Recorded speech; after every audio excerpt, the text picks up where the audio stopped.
Now moving on to how we manage some of the challenges, the interpersonal difficulties. And we're going to use a practice here that I jokingly call watch your mouth.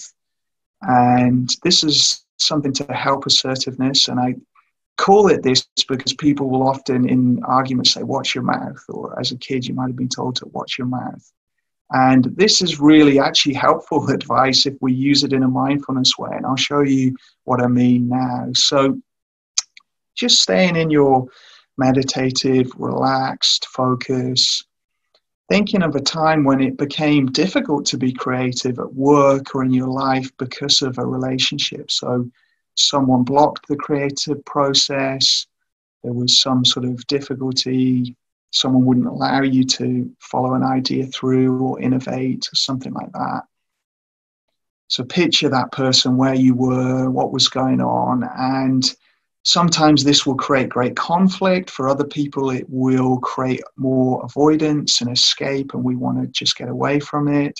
So whether your fight or flight dominated in your response, you might have gone more into fight mode or into flight mode or freeze even. It might have been hard to focus and concentrate. Whatever happened for you, we can use this tool. So first of all, we want to drop anchor. So in the heat of the moment, in that exchange, you would just acknowledge your thoughts and feelings. So scanning your body and mind and just noticing your thoughts and feelings. So you would acknowledge them with some gentle internal self-talk like, okay, I noticed I'm feeling anxious or angry. There's some tension in my chest or arms or jaw, or my heart's pumping. Okay, I'm having the thought that this person's an idiot, or I'm having the thought that I can't handle this, I need to get away. Whatever it might be, you just name that very quickly just to give us this step back, this ability to not be hijacked by this emotion, to have more control over our choices.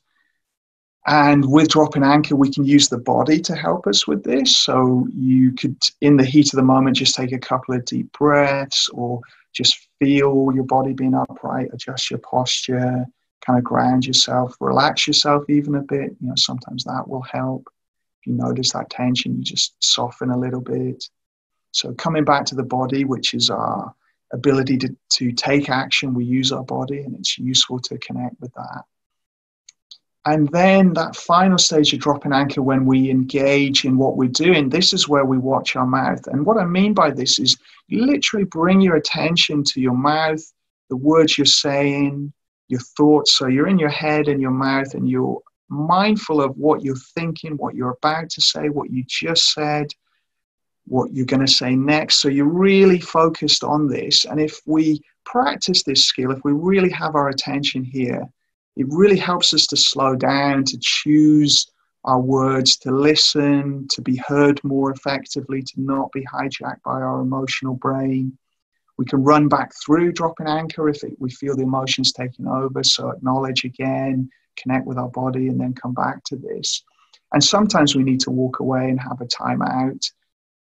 Sometimes we have to create boundaries and tell someone that actually we're not feeling safe in this situation to innovate, or actually I need some time out to just go away and think about this. So we can create a boundary if that's appropriate. But if we want to stay there and negotiate, we can then use the principle of empathic challenge. So we can do perspective taking, we can see where they're coming from, even if we don't agree. We can convey empathy, even if we don't agree. We can say, okay, I see you have stresses in the business, you're worried about taking risks, you've got a lot of pressure on you, that makes sense, but I really feel that this could be something to pursue. So can I talk you through it? Can I describe this idea and try and sell it to you? And then if they go, no, we can't do that. Okay, it feels really tough to do this. I can see that. Maybe let's come back to this, have another discussion, or get someone else in to get another perspective. So we're more able to do this if we are watching our mouth. So our mind's attention is in our words, our thoughts, what we're saying. We're not just being hijacked by our emotion. And it's a practice. We won't always get it right. None of us will get this perfect all the time, but you can get better at it and it can be helpful. And whether you're prone to anger or you're prone to anxiety, it helps with both. You can slow down, you can choose your words, you can act calm, even if you feel a lot of emotion.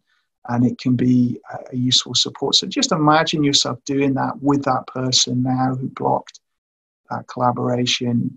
You would drop anchor and then you watch your mouth. And, this phrase, watch your mouth, can be something just to remind yourself of when you're in an intense situation. You just internally go, okay, watch my mouth. And, the bottom line is we're more likely to be heard as well. So we're not just placating. We're not letting someone get away with stuff. We can still be firm, stick to our boundaries, be very assertive, but we're more likely to be heard. And so it's going to be more of a win-win. We're going to negotiate better. We're more likely to find some sort of compromise. So now just coming back to your breath, either at the abdomen or the flow of the breath in the whole body.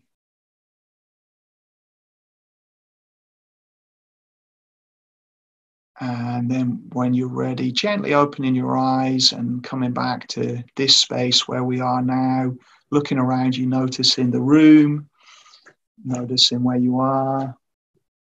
And just acknowledging the space you're in.